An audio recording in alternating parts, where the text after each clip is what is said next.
Bismillahirrahmanirrahim. Assalamualaikum warahmatullahi wabarakatuh. Salam sejahtera untuk kita semua. Ya, baiklah kita lanjutkan dengan sesi yang ke-6 ya, insya Allah sesi terakhir ya. Nah, masih untuk gerak parabola ya, rumusan Deking ya, atau pada keadaan khusus gitu ya.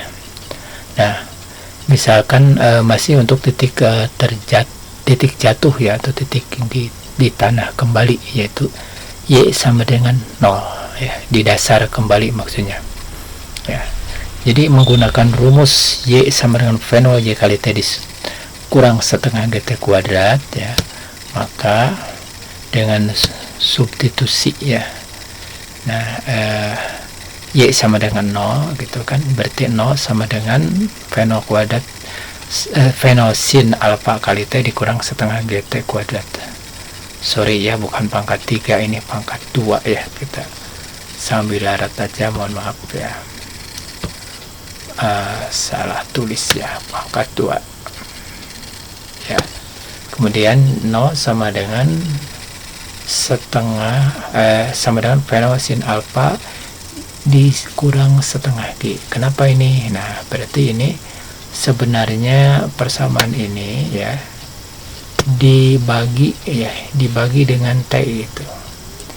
Jadi ruas kiri dibagi T ya, itu konsepnya ya. Ruas kanan juga dibagi T ya, itu kan 0 dibagi T tetap saja 0 ya. Kemudian nah ini kan bisa diuraikan ya, V0 sin alfa kali T dibagi T dikurang setengah T GT kuadrat dibagi T juga gitu. Sehingga nah di sini T-nya hilang, di sini kuadratnya hilang kan gitu ya. Nah, udah jelas ya. Jadi 0 sama dengan V0 sin alfa dikurang setengah GT. Ya, tentu saja ini kita pindahkan semuanya ke ruas kiri ya, gitu, ke ruas kiri ya. Berarti nantinya ya setengah GT sama dengan V0 sin alfa kali 2 ya, ruas kiri kali 2, ruas kanan kali 2, berarti GT sama dengan 2 V0 sin alfa ya. Kemudian ya kita ingin cari T-nya saja ya, berapa selang waktu untuk mencapai titik terjauh tadi ya. Ya, itu kan jadi artinya T-nya yang kita ingin itu kan ya, tentukan, berarti G-nya kita harus pindahkan ya ke ruas kanan ya, itu ya, ke ruas kanan kita kan ke sana, jadilah pembagi ini kan, jadilah pembagi. Jadi T ya, TB misalkan untuk mencapai titik jatuh di dasar di tanah sama dengan 2 V0 sin alfa. Nah, itu kan dibagi G ya. Kalau dihubungkan dengan TA ya, untuk mencapai titik teratas ya, di V0 sin alfa dibagi G ya, jadi kurang lebih ini 2 kali lipat ya. Jadi kalau TA tidak ada ya, yang ini kan TA ya, TA itu untuk mencapai titik teratas ya, jadi V0 sin alfa dibagi G ya. Nah, kalau TB 2 V0 sin alfa dibagi G, sehingga kesimpulannya TB ya sama dengan 2 kali TA itu ya, singkat saja ya, 2 kali TA ya. TB sama dengan 2 kali TA ya. Kita lanjut ya. Nah ya, untuk posisi terjauh ya di tanah ini untuk menentukan ya, untuk menentukan apa ini ya, untuk rumus kedua berarti dengan syarat Y sama dengan 0 ya, kita dapatkan kecepatan ya. Nah, untuk menentukan kecepatan sebenarnya mudah saja ya. Nah, VY sama dengan V0 sin alfa ya, berarti VY ya, karena tadi sudah dikalikan 0, jadi ini hilang gitu ya.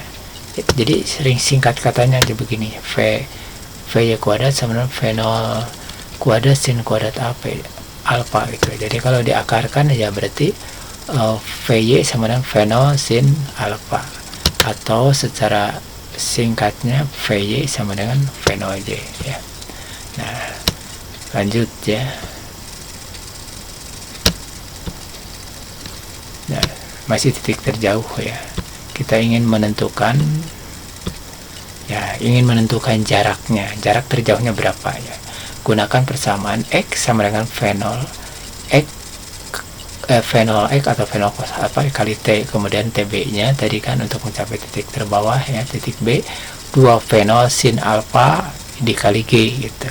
Kedua persamaan ini kalau digabung ya, jadi maksudnya T nya ini disubstitusi ke sana, ke persamaan ini ya. Nah, tekan.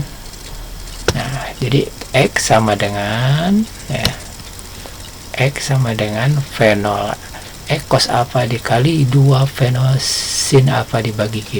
Ya tentu saja menjadi 2 fenol kuadrat sin alfa cos alfa dibagi G ya. Kita sudah tahu kan. Ya, kita sudah tahu. Jadi kalau ya 2 ya tanpa fenol ya, 2 sin alfa cos alfa ini sama dengan sin 2 alfa ya. Sama dengan sin 2 alfa kan. Nah, sehingga ya XM itu ya untuk jarak maksimum itu adalah fenol kuadrat sin 2 alfa dibagi G. Nah, ingat ya, dalam persamaan Deking ini ya, dalam persamaan Deking ini G nya ada yang 2 ya. Ingat, G nya ada yang 2, ada yang 1 kan.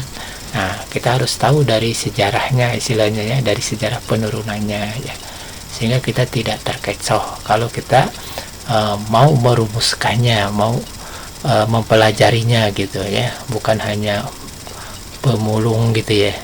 Nah, jadi dalam hal ini belajar fisika itu ya, seseorang itu dikatakan sebagai pemulung, mohon maaf ya, ini dalam istilah ini aja ya, kalau dia nggak mau merumuskan gitu, maunya ambil instan ya, instan. Jadi apa bedanya ya kalau kita ngambil instan dengan memulung ya, hasil orang gitu ya. Mulungnya bukan mulung dari sampah, tapi mulung hasil orang gitu. Nah, jadi mohon maaf ya, ini hanya untuk semangat saja supaya kita mau merumuskannya ya. Tuh. Kita lanjut ya. Sekarang hubungan X dan Y ya dalam gerak parabola. Maksudnya kalau nanti posisi mendatarnya sekian, posisi vertikalnya sekian, ditanyakan waktunya berapa gitu, bisa saja seperti itu kan. Maka rumusannya ya tentu saja rumus yang tentang jarak ya, Y sama dengan fenol sin alfa kali T dikurang setengah GT kuadrat. Untuk Y nya, untuk X nya ya tentu saja X sama dengan fenol X atau fenol cos alfa dikali T, kemudian kita masukkan T nya ya, fenolnya bisa ya, fenolnya gitu. Jadi fenolnya ini substitusi ke persamaan pertama, fenol yang ini kan gitu. Jadi Y sama dengan ya, Y sama dengan ya, X dibagi cos alfa kali T kali sin alfa kali T ya, dikurang setengah GT kuadrat ya. Nah, itu kan berarti X sama dengan sin alfa cos alfa, T dibagi T nya hilang ya, T dibagi T kan hilang. Jadi X kali sin alfa cos alfa dikurang setengah GT kuadrat. Jadi rumusannya ya tentu sudah pada tahu kan, sin alfa dibagi cos alfa ini adalah tangen alfa itu.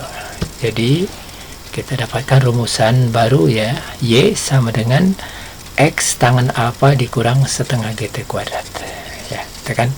Nantinya misalkan dalam persoalannya Y nya berapa gitu ya, suatu bola ditendang dengan kecepatan awal tertentu ya, sehingga pada suatu saat ketinggiannya dari tanah misalkan 20 meter dan jaraknya jarak mendatarnya misalkan 80 meter ya. Nah, ditanyakannya ya misalkan sudut alfanya diketahui ya, ditanyakannya adalah T itu, atau T nya diketahui, ditanyakannya alfa. Nah, itu kurang lebih gambaran untuk soal hubungan X dan Y. Kita lanjut ya.